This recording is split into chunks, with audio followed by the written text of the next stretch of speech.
Well, good morning. Can I welcome you, and can I,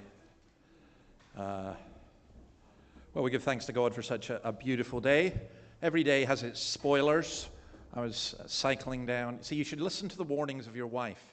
Annabelle sent me an email from the newspaper warning about cycling past Adamstown Station because there's a killer magpie there. And I went, yeah, right. Anyway, I was cycling past this morning, and the killer magpie got me, and like whack. And I think it was Alison saying to me, "Congratulations, you're now an Aussie." So this is the Aussie version of baptism. You have to be attacked by a magpie. So, Callum, watch yourself. Man, they are vicious creatures. Anyway, we're here to worship God and thank Him for all His creation, even the ones that have gone wrong a bit.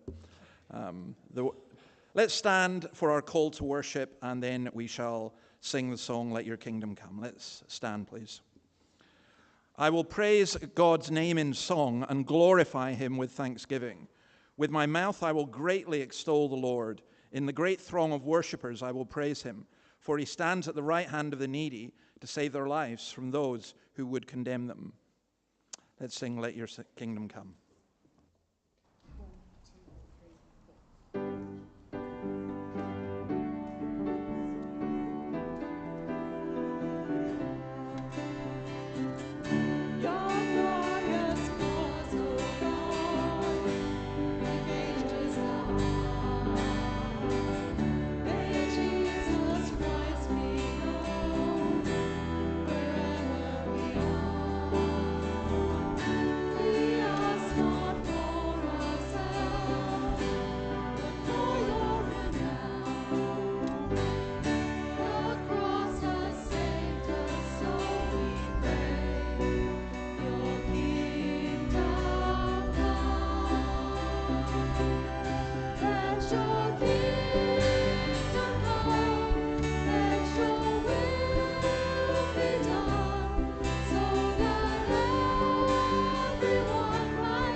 Please have a seat. And let's pray. Lord, we do thank You for this beautiful day. We thank You that You have given us not only life and breath, but You have given us so many things for which we can worship You. And Lord, we also know that we live in a world where there's a great deal of pain and sorrow. And so we come to You to seek healing and renewal. We pray for those who are unable to be with us. We pray for those who have turned away from You or lost interest. We pray, our God, for those who are sick and those who are on holiday and those who are at work. May your hand be upon each one. And Lord, I pray for the many people I met when we came down this morning on the Fernley track, and I pray that one day we will see people cycling to church with their children and people walking to come to hear your word. Oh Lord, there's a great famine of hearing your word in this land and in this city. And we ask that you would give people a hunger and a thirst. Lord, we acknowledge our own sin and our own weakness. We acknowledge that we too often turn away. And so we come to you and we confess our sin.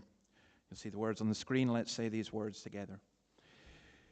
You asked for my hands that you might use them for your purpose. I gave them for a moment, then withdrew them, for the work was hard. You asked for my mouth to speak out against injustice. I gave you a whisper that I might not be accused. You asked for my eyes to see the pain of poverty. I closed them, for I did not want to see. You asked for my life that you might work through me. I gave a small part that I might not get too involved. Lord, forgive my calculated efforts to serve you, only when it is convenient for me to do so, only in those places where it is safe to do so, and only with those who make it easy to do so. Lord, Father, forgive me, renew me, send me out as a usable instrument, that I may take seriously the meaning of your cross. Amen. And receive this assurance of pardon. But God demonstrates his own love for us in this: while we were still sinners, Christ died for us. Since we have now been justified by his blood, how much more shall we be saved from God's wrath through him? Now David is going to come and read Isaiah chapter 12. Perhaps we could close that out inside doors as well. I'd love the word to go to out all the street, but we need to stop the cars if that's going to happen.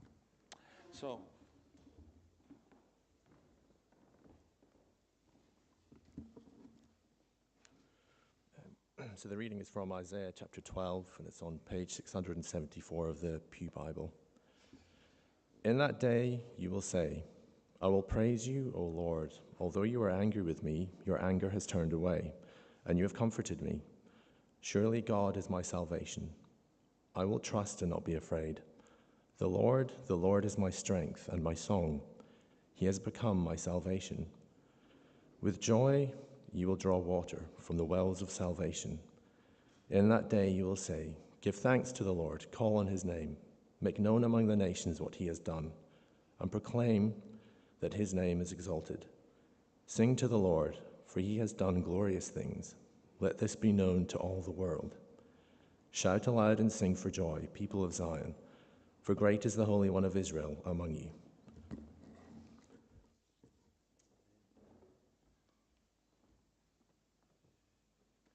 Okay, we always pray for another country, and we're going to pray for the country of Norway. You can see it there. It's an incredibly beautiful country. It's 385,207 square kilometers, which really surprised me, because as you know, we measure everything in Scottskirk by the size of Scotland, and Scotland is 80,000 square kilometers.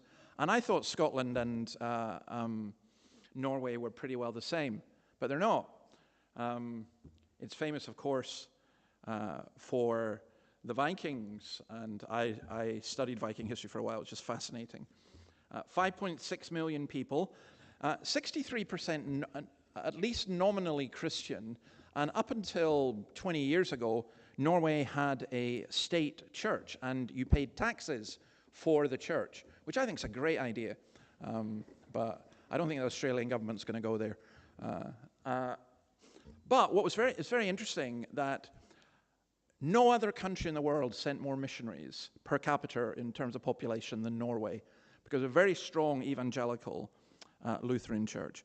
But having said that, there's been a real pushback against any form of biblical Christianity. And again, Norway, a very, very wealthy country because of oil. And a lot of people just have no interest. So we pray for the church. There are 4,000 Nor-Aussies. I've actually not met anyone in Australia yet from Norway, but I've met plenty of people from Denmark, but not Norway. And we pray for them as well. So let's pray. Lord, we ask that you would be with your people in Norway. We thank you for the long history of gospel proclamation from almost the Roman days through the Vikings and through the Lutherans, and just so much good that was done, and how Norwegians went all over the world to proclaim your word and to serve the poor and to heal the sick. We know that the country has become much more secular, and we pray that you would restore and renew and revitalize your church in that place. And we ask our God that you would bless any Norwegians who are in this country, that they would come into contact with your people and be drawn to you if they don't already know you. For we ask it in your name. Amen. One thing I forgot to mention was that when Christian young people leave school in Norway, a lot of them, rather than go straight to university, have a gap year, but it's a different gap year. They go to study Christian worldview in biblical colleges and stuff, which I think is a great idea to prepare them for university. I think we should do that here as well. Right, speaking of young people, Noah, Esther, come on down.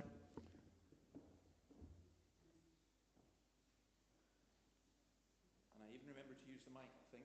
If it's working? Yeah, it is.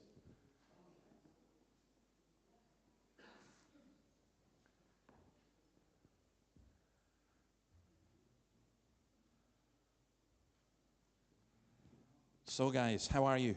What have you got? What is it? A necklace. Okay, you've got a lovely necklace. So I'm just going to ask you one very simple question. What makes you happy?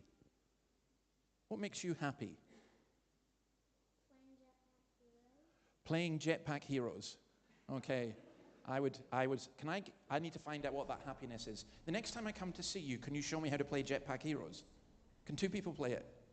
No, only one. Only one, okay, but you can still show me. Esther, what makes you happy?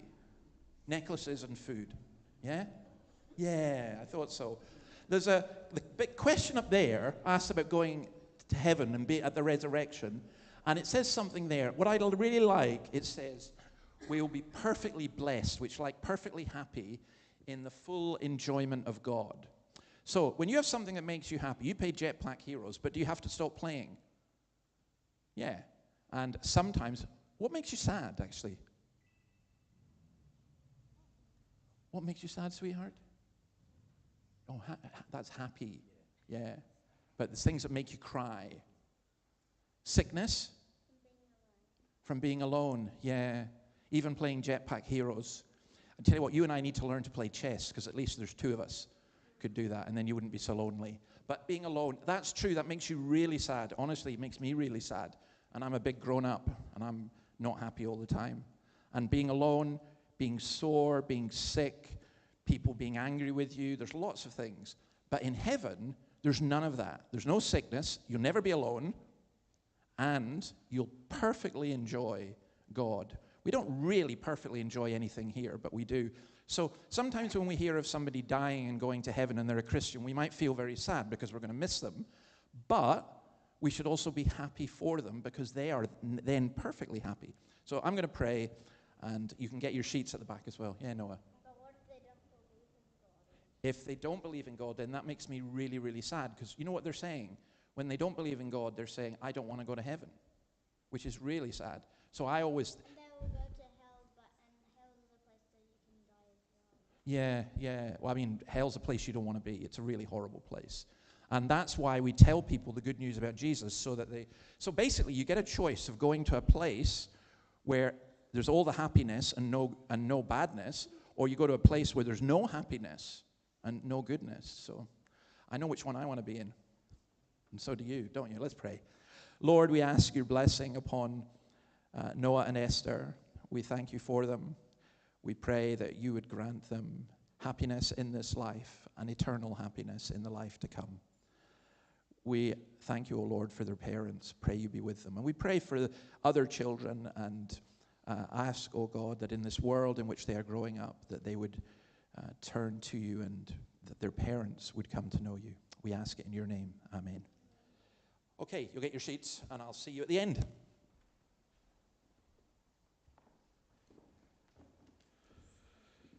We are going to sing the song from Psalm 119, and then after we've sung that, we'll have the New Testament reading, which comes from 1 Peter, and Annabelle is going to do that. I know it says on the sheet verses 1 to 2, but we'll do verses 1 to 9. Okay.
The reading this morning is from 1 Peter, chapter 1, and it can be found on page 1176 of the Pew Bibles. To God's elect, exiles scattered throughout the provinces of Pontus, Galatia, Cappadocia, Asia, and Bithynia, who have been chosen according to the foreknowledge of God the Father through the sanctifying work of the Spirit, to be obedient to Jesus Christ and sprinkled with his blood. Grace and peace be yours in abundance. Praise be to the God, the Father of our Lord Jesus Christ. In his great mercy, he has given us new birth into a living hope through the resurrection of Jesus Christ from the dead, and into an inheritance that can never perish, spoil, or fade. This inheritance is kept in heaven for you, who through faith are shielded by God's power until the coming of the salvation that is ready to be revealed in the last time. In all this you greatly rejoice, though now for a little while you may have had to suffer grief in all kinds of trials. These have come so that the proven genuineness of your faith, of greater worth than gold, which perishes even though refined by fire, may result in praise, glory, and honor when Jesus Christ is revealed. Though you have not seen him, you love him. Even though you do not see him now, you believe in him and are filled with an inexpressible and glorious joy, for you are receiving the end result of your faith, the salvation of your souls. This is the word of God.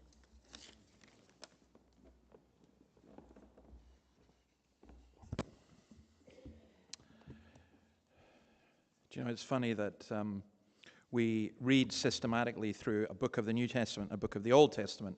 And after we'd finished Luke, I thought, well, let's do the Peters, 1st and 2nd Peter. And it's amazing to me how so often what we read comes up in what we are looking at in the sermon. And what also amazes me is when we turn to our passage today, Acts 25:23 through to 26:32, is how connected it is to the world that we live in. I almost think you don't need to join the dots. The dots are it's all there. It's not that difficult, you know.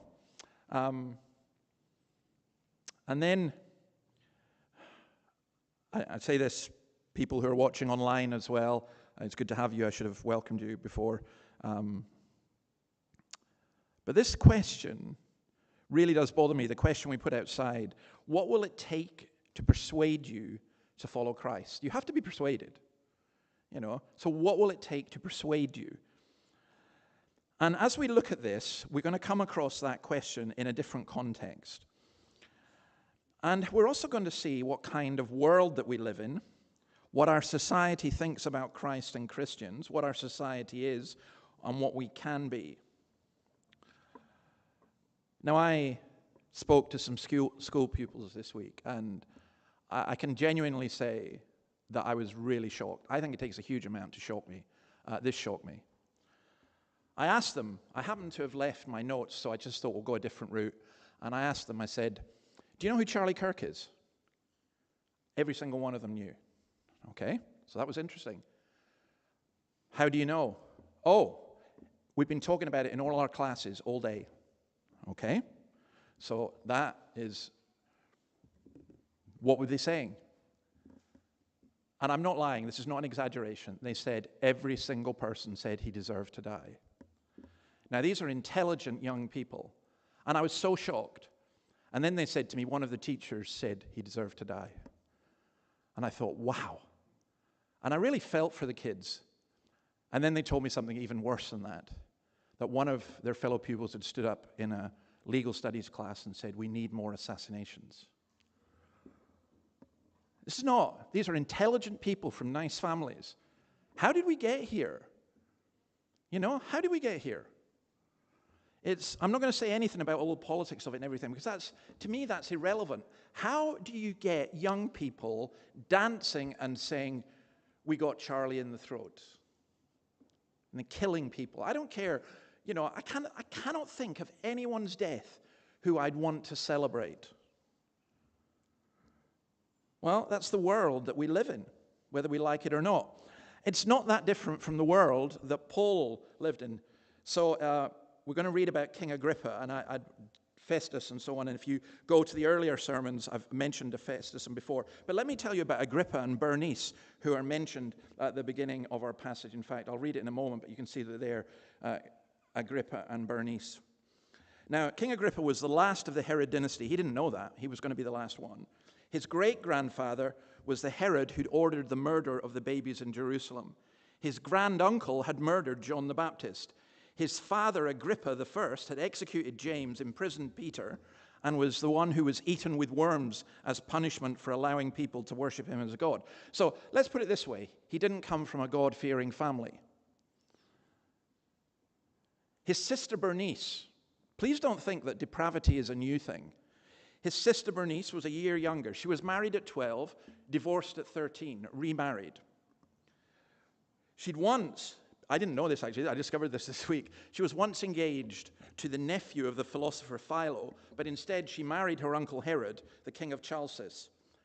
And at this stage, she's living incestuously with her brother, and this is her blood brother. This was an open, incestuous relationship. She later became the Emperor Titus's mistress, and Titus was the emperor who destroyed Jerusalem and killed 1 million Jews. And his wife was so bad that even he had to expel her from Rome because the people were horrified. So we are not dealing with nice people here. And look how this happens. Now, as we look at this, we're going to go along, and I'm going to do this slightly differently. I may go a bit quicker than usual, but that's because the conclusion is going to take longer. So please buckle up. As we look at this, I think we're going to discover some basic principles of what it means to become a Christian and what you need to do. So let's start with this bit. The next day, Agrippa and Bernice came with great pomp and entered the audience room with the high-ranking military officers and the prominent men of the city. At the command of Festus, Paul was brought in. Festus said, "King Agrippa, and all who are present with us, you see this man? The whole Jewish community has petitioned me about him in Jerusalem and here in Caesarea, shouting that he ought not to live any longer. I found he'd done nothing deserving of death, but because he made his appeal to the emperor, I decided to send him to Rome." Now, I just need to interject here and say that when he did that, he had to send a written report. So this next bit makes sense. No, it's fine. I'll just put it there. That'll work. So that's how this next bit made sense. He said, I've nothing definite to write to His Majesty about him. Therefore, I brought him before all of you, and especially before you, King Agrippa, so that as a result of this investigation, I may have something to write, for I think it's unreasonable to send a prisoner on to Rome without specifying the charges against him. Now, Paul had been in prison for 2 years, and this is what he was waiting for. He was waiting for someone to be curious to actually find out. Now, have you noticed something? For those of you who are on social media, and for those of you who are not, well done you. You know, stay off. You've done well. I'm in too deep now. I can't withdraw. I'm pretty certain there'll be no social media in heaven. It'll all be face-to-face. But it's really interesting how, especially on social media, but also face-to-face, people have opinions about things they know nothing about. And they are very, very fixed opinions. And people have opinions about Christianity.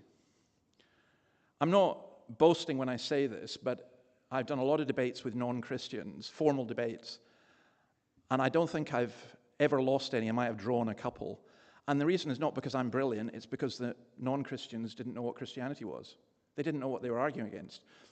And often when people are rejecting Christ and rejecting Christianity and rejecting the church, they actually don't know what they're rejecting. That's a huge issue. I think that we need to investigate. This is what Festus is saying. I have to have something to write. I can't just make it up.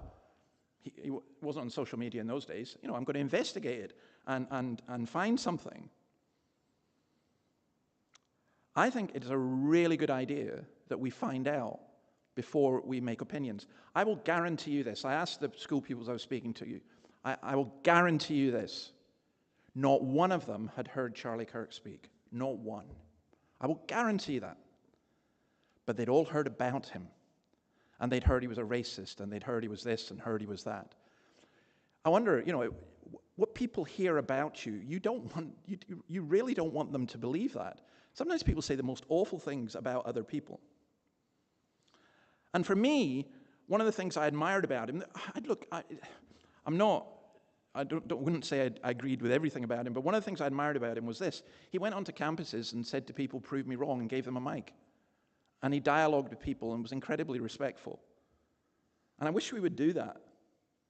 I wish we'd find out, instead of talking about them. So, for example, and I'm not just talking about Christians, I'm saying, if you want to find out about Indigenous people, go talk to Indigenous people.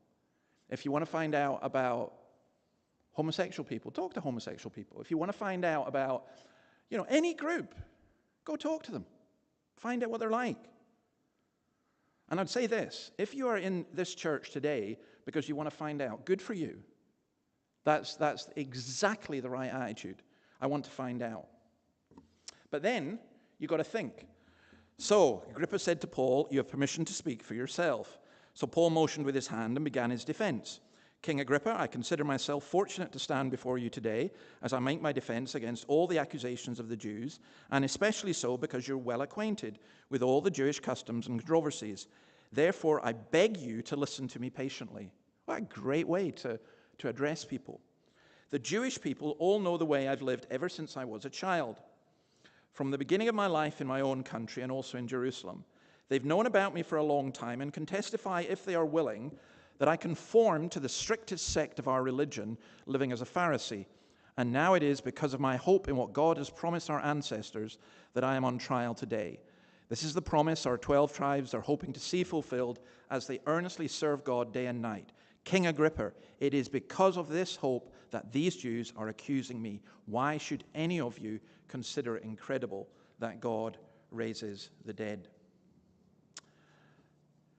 Now, one of the things we want to do is encourage people to think. And that's because Paul is on trial. Basically, he's being considered, you are someone bad. In fact, you are so bad, you deserve to die. I find myself in a rather warped world where I grew up as a teenager where the vast majority of people thought the death penalty was wrong and people didn't deserve to die, to now living in a world where people think that those who have different opinions deserve to die. That's a very, very dramatic change and much more serious than I think many of us realize. Some of us are in our own bubbles and we don't realize what's going on. Well, they say that Paul is bad, that he deserves death. And his defense, his apologia, is the gospel. You see, that's the interesting thing here. He says, look, I lived as a Jew. I'm as strict as anyone. You know the Jewish customs. But then he just does this bang. Paul does this all the time. I believe Jesus rose from the dead. Why would any of you consider it incredible that God raises the dead? And so what Paul does in his defense is not just to react in the sense of saying, well, we didn't do this and we didn't do that and we didn't do this. It's like, there's the old trick question of when did you stop beating your wife? Well, you have to stop and think because it's a catch question to try and get people out. And when people make accusations against Christians, sometimes we have to stop and think.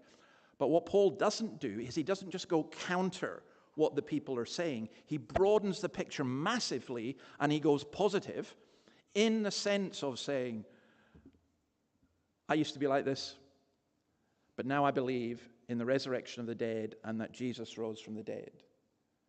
And he points this ugly, perverted king to Christ. It's just, I find that just incredible. Later on when he's in prison, he writes to Timothy and says, give a reason, be prepared to give a reason in season or out of season. Give you a reason. And I want to challenge those of you who are Christians. It's not enough to have a few gospel memes.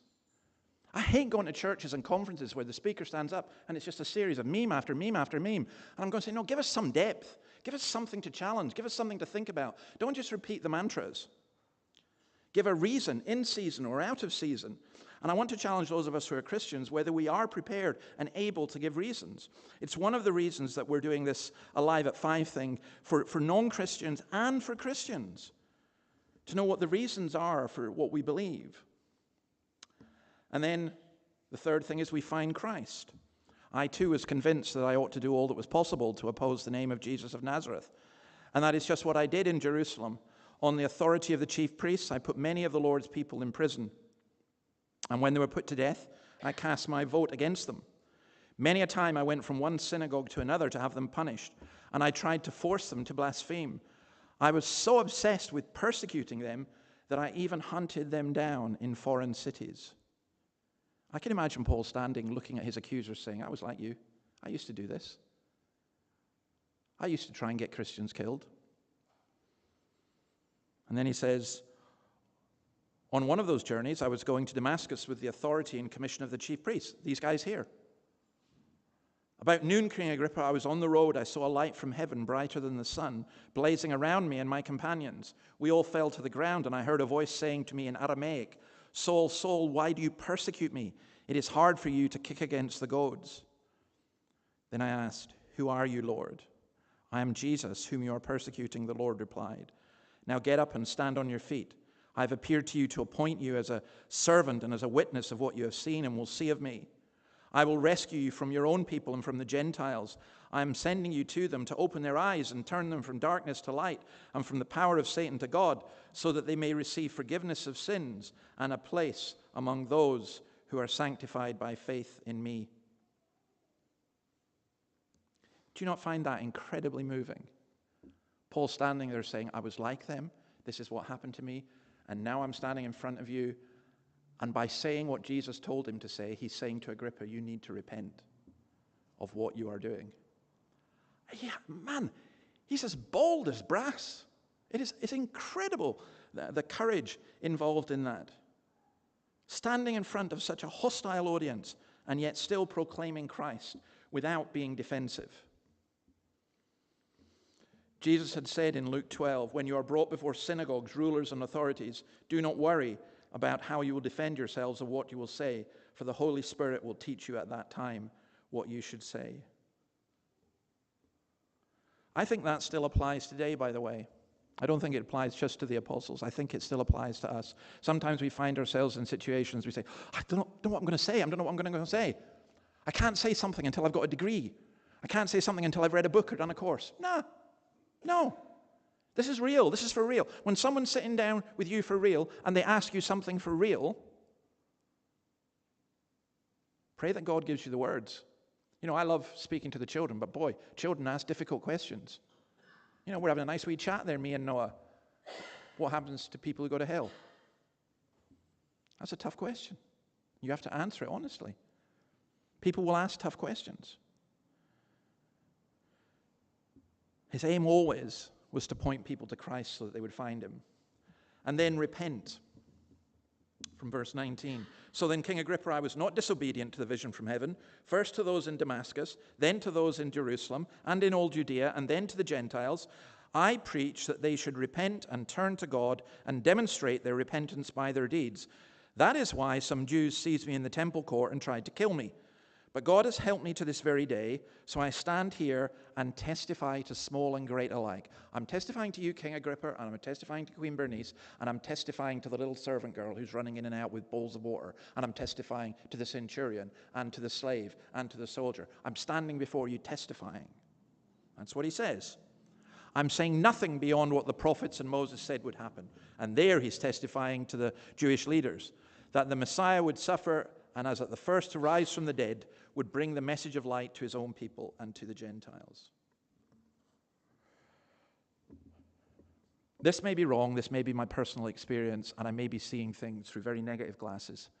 I hear virtually nothing about repentance in the church, in evangelical churches. I hear general stuff about sin, but I hear virtually nothing about repentance. And yet for Paul, that's the absolute essence of the gospel. He wasn't telling King Agrippa how he could live his best life now. He wasn't telling him he'd have a better life with Jesus. He was telling him he needed to repent, as he told everybody. Oh, but you mustn't upset people.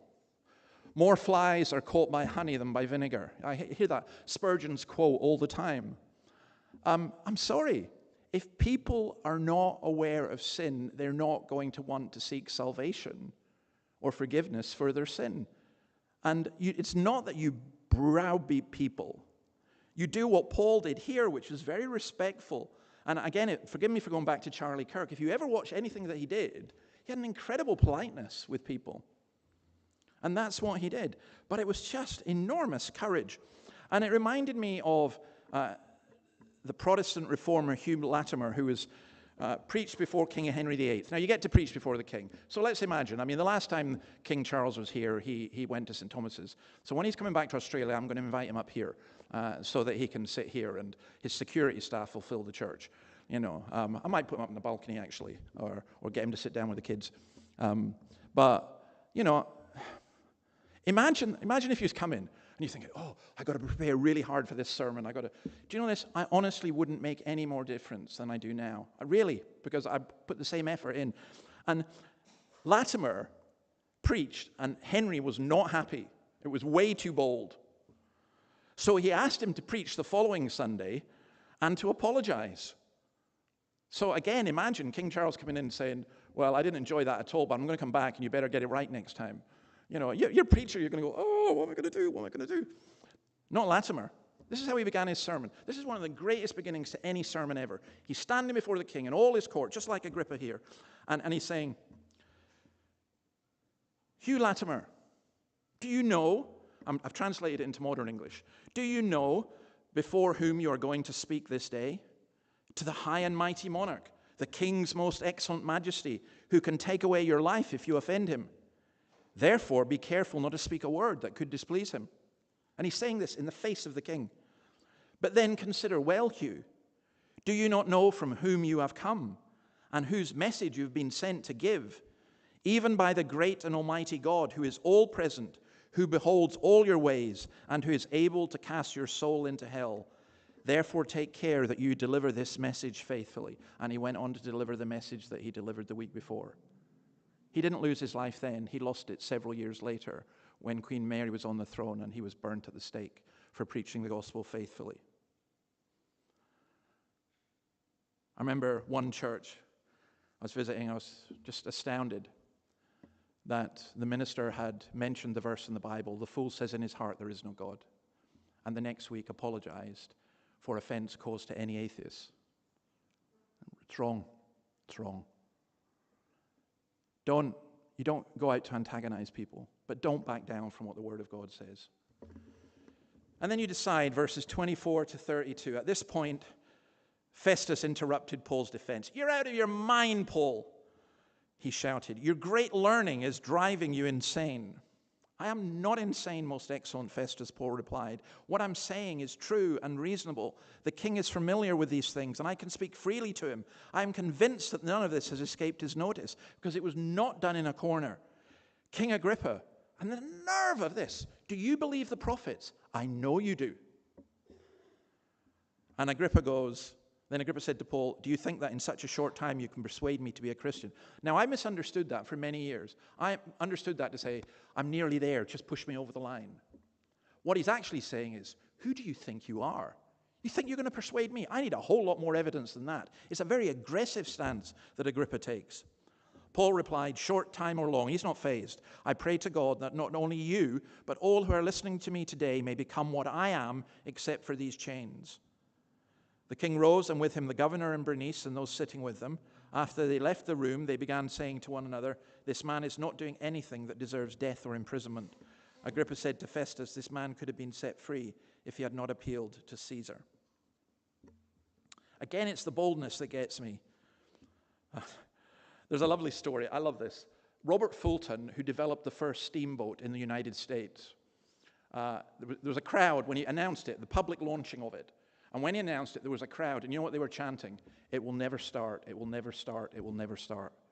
And when it started, you know what they did then? They chanted, "It will never stop, it will never stop, it will never stop." Because people are cynical, and people like to mock. So Paul was clearly learned. He could out-argue anyone in that room, all the great philosophers, all the king's wise men.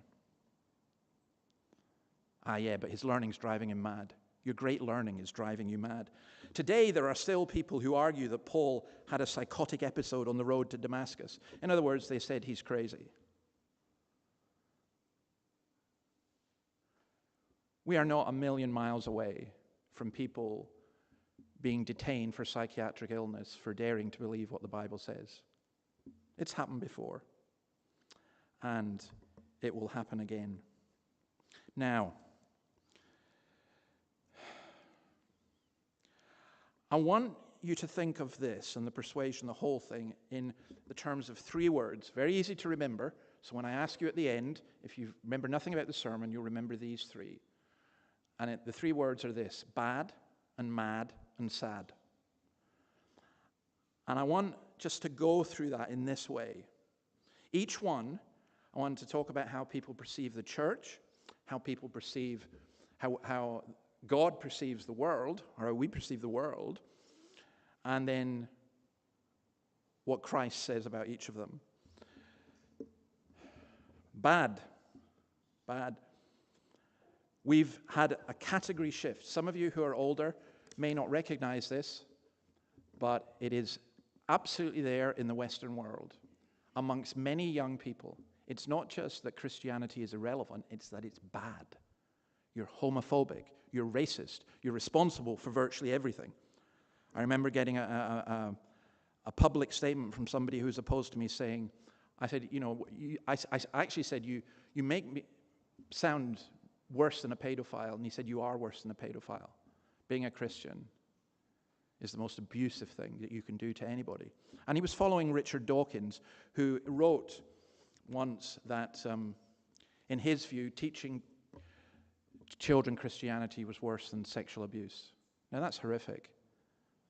But that's an Oxford professor.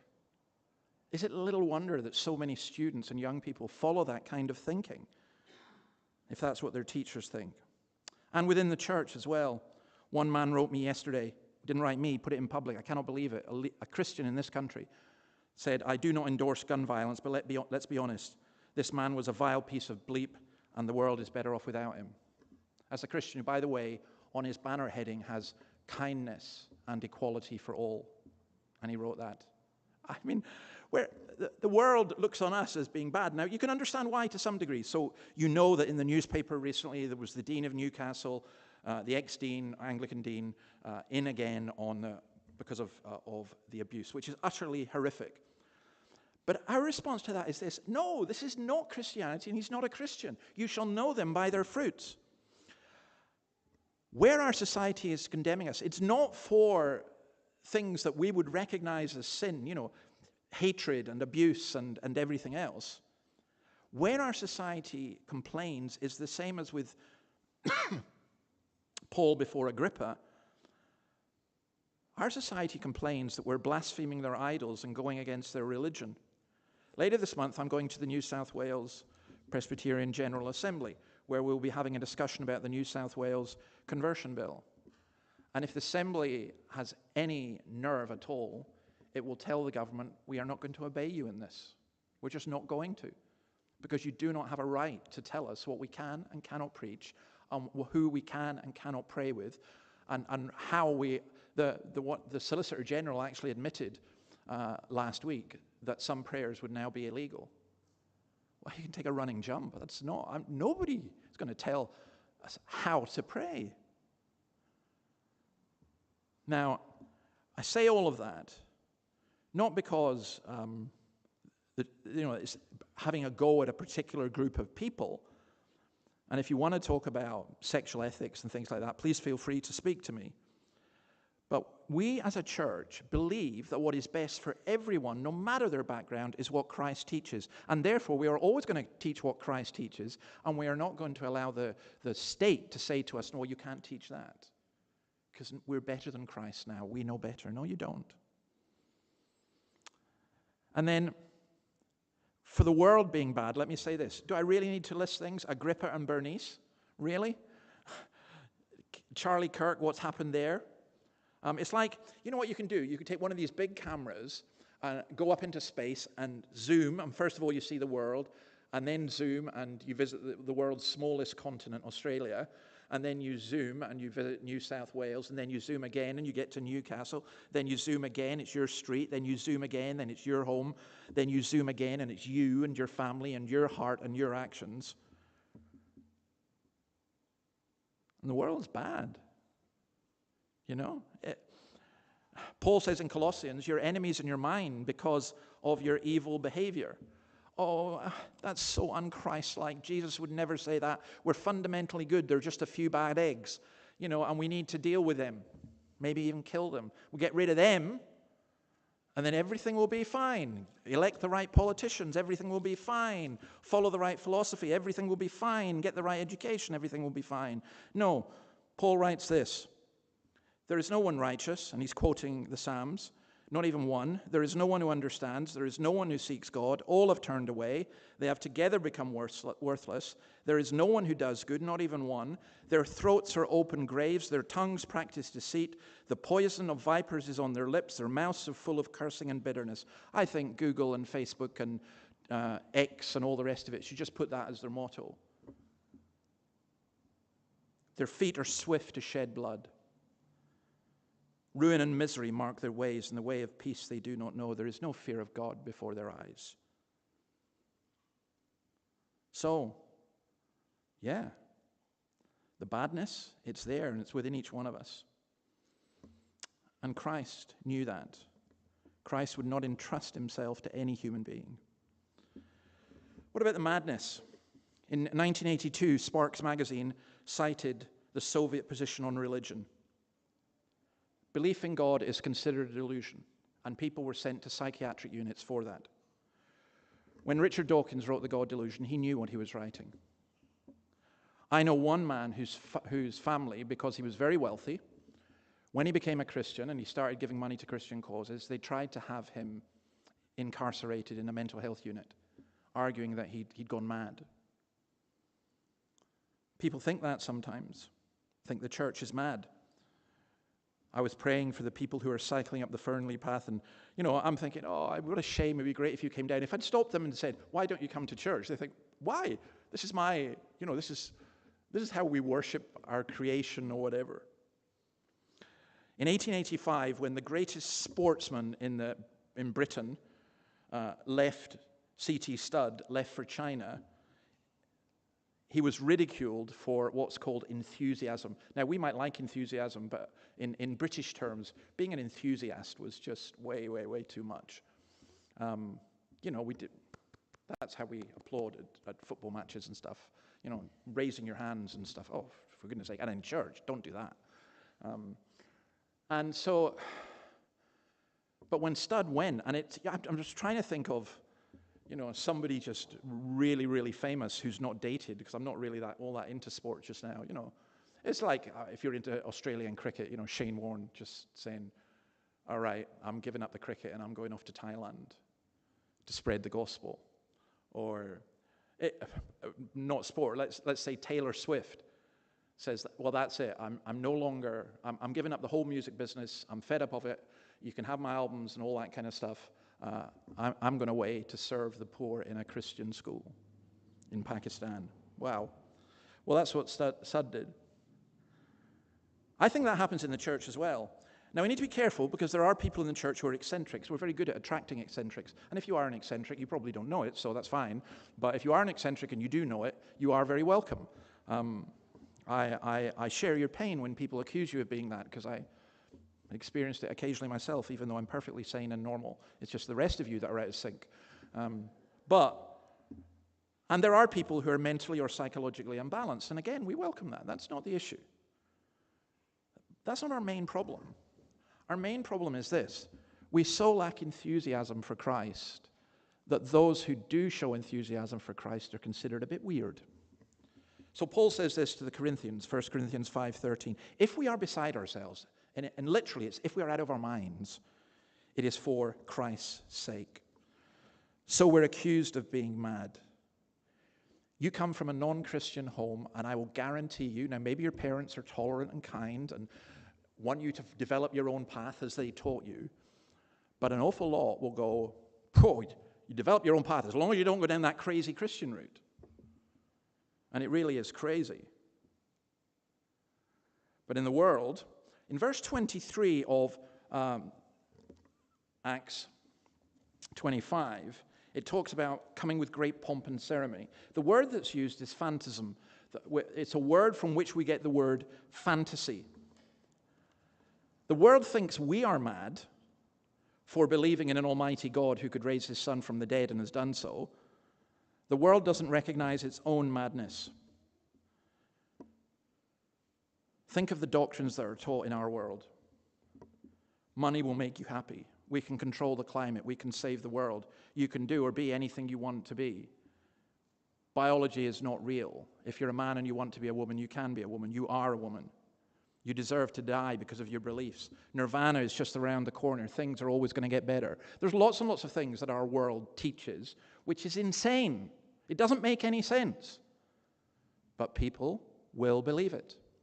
Like the people who go and buy the lottery ticket, knowing that their chances are 1 in 50 million, and yet they'll still go and spend money that they don't really have or should be spending on something else because they really believe that one day they're going to win it.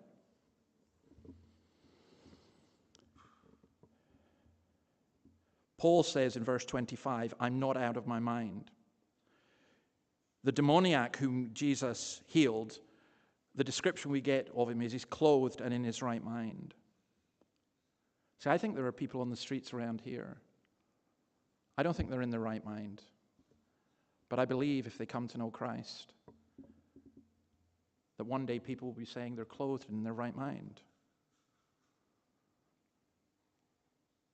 Paul says in Romans 12, do not conform to the pattern of this world, but be transformed by the renewing of your mind. Then you'll be able to test and approve what God's will is, his good, pleasing, and perfect will. Mad, the madness, it's a mad world. The madness is not in the gospel. The sadness. Christians. People are looking at Paul and they're pitying him a bit. You're a lunatic. You're tied up in chains. You're going to Caesar. You're probably going to die. And people look at Christians. You're such sad and miserable people. There's no fun. There's no joy in life. I couldn't become a Christian. It would be such a miserable life. Like St. Augustine praying, Lord, I know it's true, but give me chastity and continence, but not yet. Give me a chance to enjoy life first. I'll come to you later, almost. So the impression is that Christians are sad. And I do hope that that impression is not true of you if you are a believer. I don't mean you have to walk around with a big grin and, now I'm happy all the day and singing and clapping your hands. That's not what I'm saying. If that's your thing, do it. But what I'm saying is I hope you're not a miserable, groany, moany person to those who are non-Christians. They're just going to look and say, well, if that's your Christianity, forget it. But what about the world? You think the world is a happy place? Well, forgive the dated reference, but the Beatles' Eleanor Rigby, all the lonely people, where do they all come from?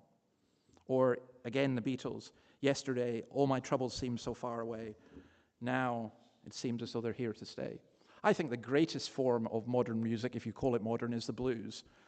I think the worst is like Farrell, happy, now I'm happy, clap along if no, you're not. You clap, you sing, you dance. I don't think there's a lot of real, genuine happiness in the world. And Paul says, if only you knew Christ. Paul says, I want you to be like I am, except for these chains, because then you really would be free. And that's the real disaster. And when Noah asked me that question, it actually did hit me, because I thought, yeah, I believe that. I believe that people are lost and going to hell. And we weep for them.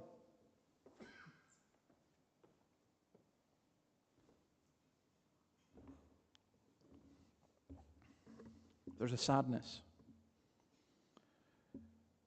Jesus says this, truly, truly, I say to you, you will weep and lament. He's saying this to his disciples, but the world will rejoice. This is John 16:20. You will be sorrowful, but your sorrow will turn into joy.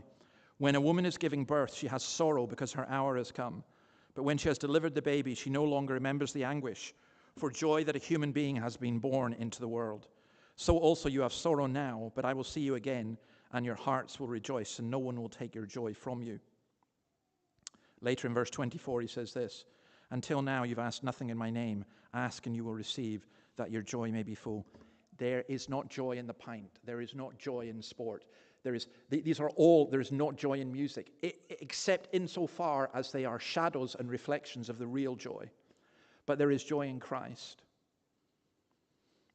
Whatever, there is joy in Christ. So, let me apply this to those of you who are not Christians. The bad, mad, and sad. Some of you who are Christians will know, of course, C.S. Lewis's famous trilemma in Mere Christianity, where he says this, I'm trying here to prevent anyone saying the really foolish thing that people often say about Jesus. I'm ready to accept Jesus as a great moral teacher, but I don't accept his claim to be God. That is the one thing we must not say. A man who is merely a man and said the sort of things Jesus said would not be a great moral teacher. He would either be a lunatic on the level with the man who says he's a poached egg, or else he'd be the devil of hell. You must make your choice. Either this man was and is the Son of God, or else a madman or something worse. You can shut him up for a fool. You can spit at him and kill him as a demon, or you can fall at his feet and call him Lord and God. But let us not come with any patronizing nonsense about his being a great human teacher. He has not left that open to us. He did not intend to. Almost persuaded. Agrippa walked away and would never hear the gospel again. And as far as we know, went to hell for all that he did. He would never hear the gospel again. But there are some of you. And you know what you say? You say, I'll wait. I'll return next week. And Jesus just says, no, enough, stop, enough. Enough. Who am I? Am I a devil? Am I mad? Or am I who I say I am, the Son of God? And if I am, why are you holding back? Why are you waiting? Let me say something to those of us who are Christians, and then I'm done. You are not going to survive in this world as a Christian unless, as Paul told the Colossians, you hold on to the gospel that you were taught. I know that we believe once a Christian, always a Christian. But you need to take seriously this warning about falling away. Christians have got to be serious about our faith. As I say, I'm just fed up with this tinsel gospel. Believe in Jesus and everything's going to be fine. No, it's not. You've got to battle. And I read this, and I almost don't want to say by whom, but it was Thomas Manton again. And I read this week, and I just thought, oh, this is so good, so I'm just going to share this with you, and then we're done. You know what you need to do? He says this: be sound in the faith, believing everything in the Word of God, not contenting ourselves with a light credulity or common tradition, but we have a faith of the Spirit's working. In other words, you don't just go, oh yeah, I suppose that could be true. Or you don't say, I believe this because the church says it, or because that's what we sing, or whatever. But you have a faith of the Spirit's working. Jude 20, but you, dear friends, by building yourselves up in your most holy faith and praying in the Holy Spirit, keep yourselves in God's love as you wait for the mercy of our Lord Jesus Christ to bring you to eternal life. How are you doing that? How are you building yourself up in your most holy faith? Most of us are just grasping for what we've left behind. I remember when this, I remember that. No. You started as a baby Christian, so why are you walking around in nappies? Or what do you call them? Diapers? I don't know. It's an Australian word for it. Why are you doing that? Why? You should be maturing and growing. Paul's aim was to present everyone mature in Christ. And then Manton says this: do not leave out hope as an unnecessary guide. Because when we look at the news, and believe you me, I could have gone into a whole lot more detail and shown things a whole lot worse that would drive you into a manic depression. And we shouldn't do that, because there is always hope. Therefore, with minds, this is 1 Peter 1:13, with minds that are alert and fully sober, set your hope on the grace to be brought to you when Jesus Christ is revealed at his coming. You're saying this can't be all that there is. Well, it isn't all that there is. Jesus is coming, and he's going to bring back something way better than you or I could ever imagine, and we hope for it and we long for it. We're like the child who's waiting for their father to come home with a big box of sweets. They know it's coming, and we know it's coming. So even in the most corrupt world, we can rejoice in Christ. If I didn't believe that, I couldn't cope in this world. But I do believe it. There's always hope because of Christ. And then this: be sound, thorough, and exact in obedience. Dear children, let us not love, 1 John 3:19, with words or speech, but with actions and in truth. This is how we know that we belong to the truth and how we set our hearts at rest in his presence. Be sound in the faith. Don't leave out hope. Be sound, thorough, and exact in obedience. Every night you should go to bed and you should say, Lord, I'm sorry for how I've disobeyed you today. And every morning you should wake up and you say, Lord, please teach me how to obey you. That's not legalism. That's freedom and joy. You learn a sport by training. You learn language by being spoken to. You learn how to live as a Christian by going to God's Word and living as a Christian. Brothers and sisters, we have to stop faffing around in the shallow end and start swimming.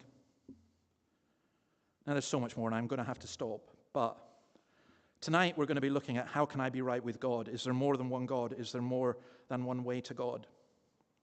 I love what we do at the Romans Road, and I'd do it if it was just me, Jacques, and Annabelle. And honestly, I love it. Do you know what puzzles me? Is that there are some of you as Christians who say, well, it's not really for me. I've got something else. What have you got that's more important? Seriously. I know some can't, but make time otherwise. We've got to start taking all this stuff a lot more seriously. I mentioned Charlie Kirk. Now, forget gun control and climate change and all these other things, important as they are, that he got involved with. But, before he was shot, he was answering a question about transgender, but the question before that was about the gospel, which he answered faithfully and well. And I think he was shot for speaking about Christ. All the stuff we talk about, symptoms of the madness, badness, and sadness. We need sanity, we need goodness, and we need joy. And Christ offers it to us. And you sit here, and you agree, and then you go away and do nothing. Please don't. And when I say that, I'm looking at myself. I really am. I was very shaken up by one or two other things this week as well. And this morning I got up and I thought, you know, it is true. It just is true. My hope is built on nothing less than Jesus' blood and righteousness. I saw the blood of a young man go out for him for being shot in hatred. But there's a better blood, or there's a blood that speaks a better word. And that's the blood of Christ. And we have it. Let's pray. Lord, we thank you for your word. Thank you for the tremendous courage of Paul. Thank you for your martyrs throughout the ages. As Tertullian said, the blood of the martyrs is the seed of the church. And who knows, but those who are killed for your faith, not just someone like Charlie Kirk, but the 100 Congolese who were kidnapped and killed this week, Congolese Christians, the thousands of Christians who are slaughtered every year without any fanfare from the world. But Lord, we bless you that in the midst of all that sadness and madness and badness, there is joy, there is sanity, there is hope, and it's in you. Help us to see that, to love you and to follow you and to commit ourselves to you. In your name, amen. We're going to sing. I've forgotten what we're going to sing. Just as I am, yeah. Yeah, I love this hymn. I chose it because of the phrase, the only hope we have is that Christ's blood was shed for us. So let's stand and sing Just As I Am.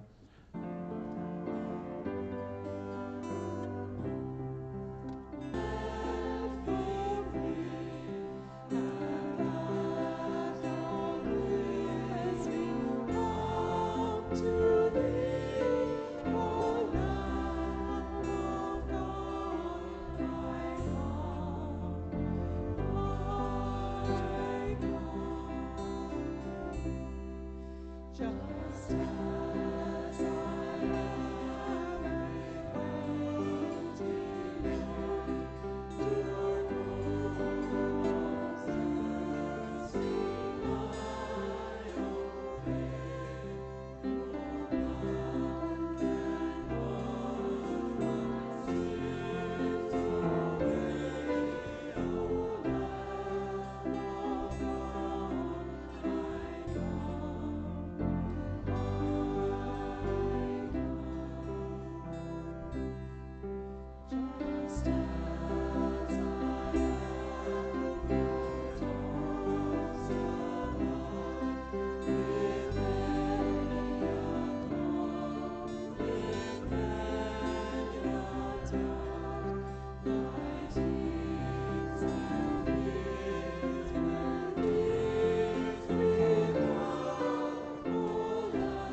Okay, please be seated. I think we'll leave the Nicene Creed till next week. I'm sorry, I hadn't realized the time. Terry is going to lead us in the pastoral prayer.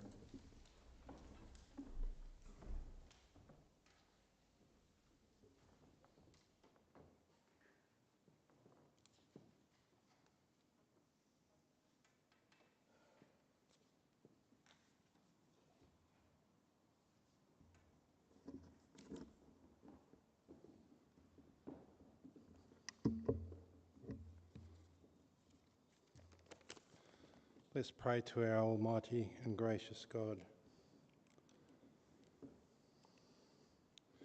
Father, we come before you today with hearts that are heavy for the world around us. In these days of uncertainty and darkness, when pain, conflict and sorrow seem to grow, we turn to you as our refuge and our strength. You are the one who never changes, the light that shines in the darkness, and the hope that anchors our souls. Lord, we confess that we are often weak and fearful, but we know that you are strong and faithful. We humbly ask that you draw near to us, guide us through these difficult times, and remind us of your presence, your promises, and your power to sustain and deliver us. Father, we lift up our congregation before you. Strengthen our faith, deepen our love for one another, and make us witness of your grace and truth in this community. Help us to walk in unity, bearing one another's burdens and encouraging one another in the hope of the gospel. We pray for those in our church family and community who are struggling, those carrying heavy burdens, those feeling anxious or alone, and those who are in times of doubt or despair. Bring them comfort, Lord, and surround them with your peace that passes understanding. We remember especially those who are sick, recovering from illness or facing ongoing medical challenges. Grant them healing, relief from pain, and patience in their trials. Give wisdom and skill to those who care for them, and remind them that your hand is upon them and even in their suffering. We also pray for those who are facing difficult decisions or complex matters in their lives, whether in their families, their workplaces, or within our wider community. Grant them wisdom from above, discernment and courage to act in ways that are pleasing to you. We bring before you the ministries of our church. We pray for our women's ministry and our men's ministry. Bless their gatherings, grow their friendship, and use them to encourage and build each other in discipleship and spiritual growth. We thank you for those involved in pastoral care, visiting and supporting those who are unwell, grieving, or in need. Strengthen them with compassion and wisdom as they show the love of Christ. We also lift up to you our committee of management and all those who care for the resources and the practical needs of our congregation. Give them wisdom and diligence as they deal with the facilities and the finances of the church for the good of your kingdom. We thank you for our Bible studies and bless those who teach your word, those who lead in prayer, those who serve behind the scenes, and those who show hospitality and compassion in Christ's name. May every ministry be fruitful and faithful, glorifying you and drawing people closer to Jesus. We also pray for David and Annabelle. Lord, grant them strength and wisdom as they lead, they encourage and shepherd the flock under their care. Protect them from discouragement, renew them with joy in their service, and surround them with your peace so that they continue to grow together in love for you and for one another. Provide them with the necessary strength and endurance as they recover from their recent illnesses. Father, we are but one of many churches across Newcastle. Each of us are part of the body of Christ. We thank you for those of the 26 churches who yesterday attended the Recharge event as part of your church and people, each seeking to proclaim the gospel and extend your kingdom. Bless those who are there and strengthen them to continue Christ's work in Newcastle with the single purpose of glory to you. Lord, as we face the challenges of this world, keep our faith strong and our hope alive in Christ. Guide our steps, calm our fears, and remind us that you are always with us. Help us to trust your promises, to walk in your ways, and to find courage and peace, knowing that Jesus is our hope and our salvation. We pray this in the almighty name of Jesus Christ, our Saviour. Amen.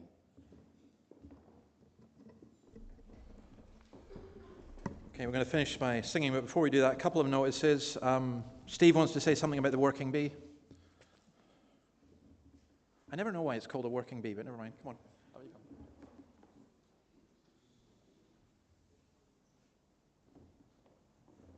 Or is it busy bees working? I don't know. Anyway, I'd just like to draw your attention to it's not an annual event, but we're having a working bee next Saturday, this coming Saturday.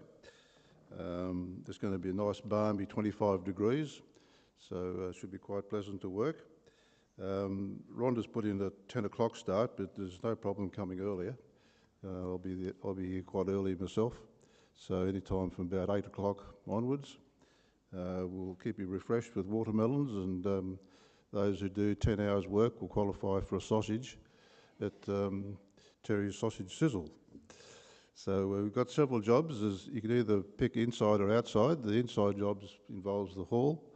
There's been accumulation of stuff in the storage rooms underneath the stairs, underneath David's office, and also there's a back office when Tim was here that needs clearing out. But those like working outdoors, well, we've got pruning. Carol's going to lead a pruning team, and weeding and spreading mulch, and Jeffrey and I will be doing, it's Jeff Gillard, we'll be doing some transplanting of agapanthus and so on. So if you can feel like you can come along, you're very welcome. The more the merrier. So I've got a sign-on sheet I'll have in the hall during morning tea, so you can just pop your name down and choose whether you want to work inside or outside.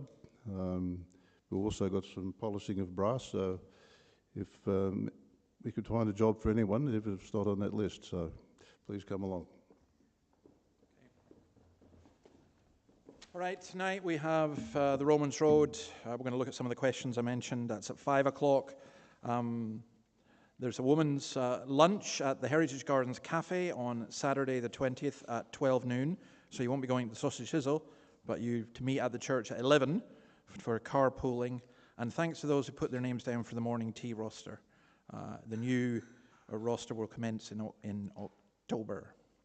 Okay, let's finish by praising God, singing, "Oh, praise the name," and please remain standing for the benediction.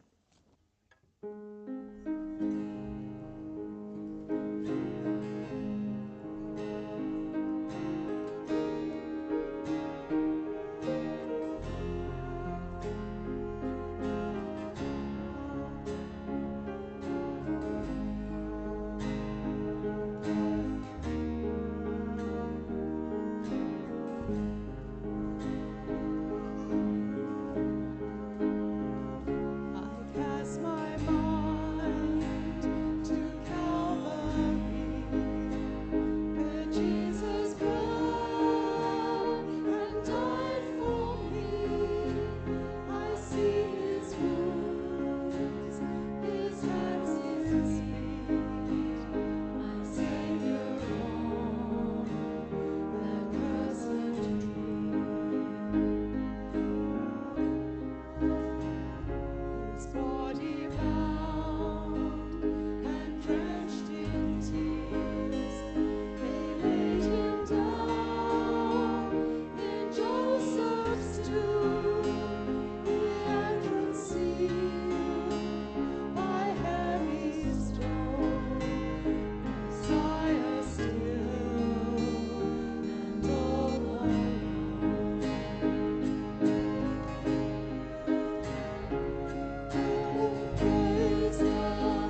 Now may the Son who redeems us, the Spirit who renews us, and the Father who receives us, for so great is his love, be gracious to us and bless us, and make his face shine upon us.